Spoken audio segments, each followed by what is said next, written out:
power of the words that we use and how much power it has to exchange one word for a different word.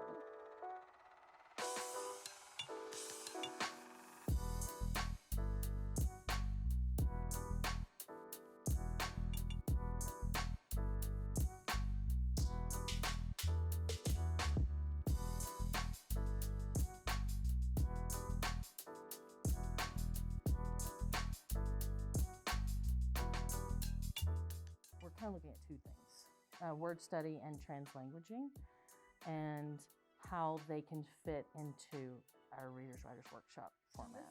Conferencing is at the heart of Readers Writers Workshop. We do it all the time when we talk to them about the books they're reading, the choices they're making. We conference with them on their writing and to work them through the process. So it's encouraging us to, when you conference, it's a wise idea to have a point that you want to cover in your conference, but this is having us conference specifically about the words that they're choosing and some of the grammar things that we might see happening with them, and to make that the focus of the conference. It's like being given permission again to address whatever the need might be and say, look, you're using, like, you've got a lot of run-ons here, but let's talk about why you're doing that. You really want this idea to keep flowing, and here's what you can try to help with that. And so it's a reading conference or a writing conference, but it's focused on the words that they're using and how they're putting them together and making things grammatically correct and building some powerful vocabulary. That's another thing that you sort of thought that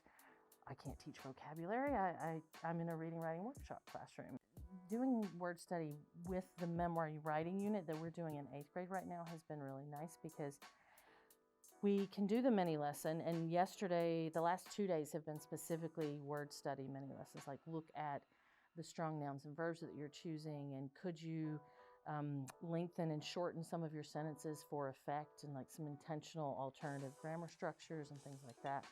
So when you teach that mini lesson, and then the students are working on it in small groups, and then I've been doing reading conferences this week, but I can also bring some of that into the reading conference, and then we are using voice comments to give them direct and individual feedback on some of the word study things that we see coming up in their writing. So even if they're not sitting at my desk at home, they're listening to my voice when I'm saying, hey, right here on this line, why don't you try this? Or what do you think about this? Or this is a really good use of this particular vocabulary word. And so those voice notes are actually a lot faster than typing the comments on their paper. So we're combining some tech strategies with our word study during this particular memoir unit, and it's been really successful, I think.